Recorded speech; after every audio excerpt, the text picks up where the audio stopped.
इस वीडियो में आज मैं पैरेललोग्राम यानी समांतर चतुर्भुज के बारे में पढ़ाऊंगा। तो सबसे पहले हम जानते हैं कि चतुर्भुज क्या होता है।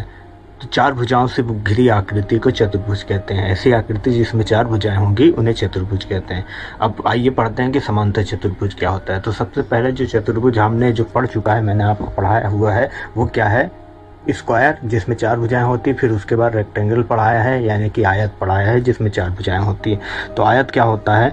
आयत एक ऐसी आकृति जिसमें चार भुजाएं हैं, ठीक है, और जो आमने सामने की भुजा होती है वो बराबर होती है। ये भुजा इसके बराबर है और ये भुजा इसके बराबर है। आमने सामने की भुजा बराबर होती है और इन भुजाओं के बीच का जो कोण होता है वो 90 डिग्री होता है। ये सारे कोण जितने दिख रहे हैं आपको, ये सब 90 डिग्री हैं, ठीक है, समकोण है। तो ऐसे आकृति को आयत कहते थे। अब हमें पढ़ना है समांतर चतुर्भुज। तो उसमें क्या करना होगा? तो आइए देखिए, अगर मैं इस समांतर चतुर्भुज के ऊपरी सिरे पर यहाँ पर एक शियर फोर्स लगा देता हूँ, ठीक है, मतलब मैं इसको बल लगा के इसको डिस्टॉर्ट करता हूं। तो अगर डिस्टॉर्ट करूं तो ये कुछ इस प्रकार से हो जाएगा। तो अभी भी ये भुजा इसके बराबर है और ये भुजा इसके बराबर है, मगर ये जो एंगल है ये अब 90 डिग्री नहीं रहा, ठीक है, एंगल में चेंज आ गया है। ये अधिक कोण बन गया है, ये न्यून कोण बन गया है और ये भी अधिक कोण बन गया है। और यहाँ पर भी जो आमने सामने वाले कोण बराबर है, ये कोण इसके बराबर है, ये कोण इसके बराबर है। हाँ, तो इस आकृति को जो आपने बनाया है ABCD, ये इस आकृति को समांतर चतुर्भुज कहते हैं। तो समांतर चतुर्भुज में भुजा जो AB है वो बराबर होगी CD के और भुजा BC है वो बराबर होगी AD के।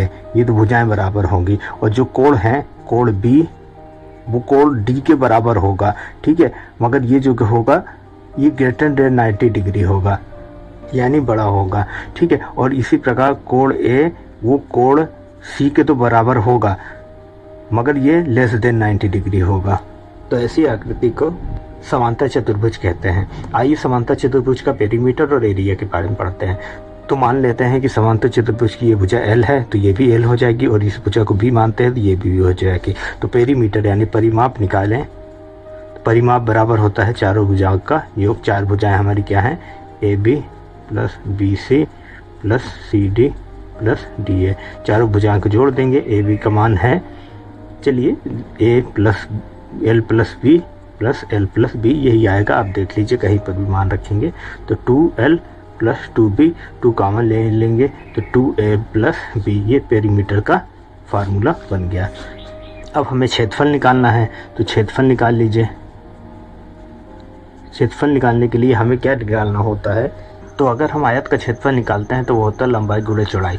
और यहाँ पर क्षेत्रफल निकालेंगे तो क्या आएगा? उसके लिए देखिए, क्षेत्रफल निकालने के लिए आइए हम इसको दो ट्रायंगल में डिवाइड कर लेते हैं। तो अगर मैं एक विकर्ण मिला देता हूँ तो ये जो समांतर चतुर्भुज है वो दो अलग अलग त्रिभुजों में बढ़ गया है। तो अगर मुझे क्षेत्रफल निकालना है, समांतर चतुर्भुज का क्षेत्रफल निकालना है, तो मैं क्या करूँ?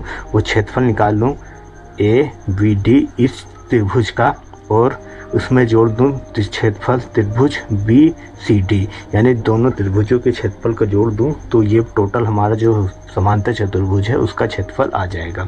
और त्रिभुज का क्षेत्रफल का सूत्र होता है 1/2 आधार इंटू हाइट। तो हमें आधार, अगर इस त्रिभुज को देखें तो इसका आधार ये पता है, इसकी हाइट चाहिए, और इस त्रिभुज को देखें तो इसका ये आधार है, इसकी हाइट चाहिए।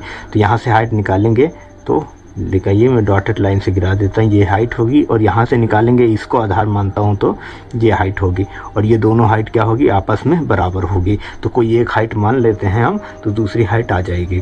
तो मान लेते हैं कि ये हाइट हमारी h है तो ये भी h होगी। तो अब इस त्रिभुज का क्षेत्रफल निकालें तो वो हो जाएगा 1/2 आधार है AD इंटू हाइट h, और इसका निकालें तो 1/2 इंटू आधार है इसका BC इंटू h।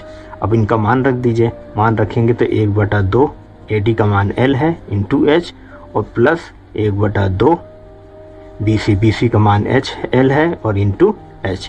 अब इसको सॉल्व कर लीजिए तो 1/2 LH प्लस 1/2 LH, दोनों LH जुड़ेगा तो LH आएगा और ये क्षेत्रफल होगा। तो पैरेललोग्राम या समांतर चतुर्भुज का जो क्षेत्रफल आया वो आया लंबाई गुणे ऊंचाई।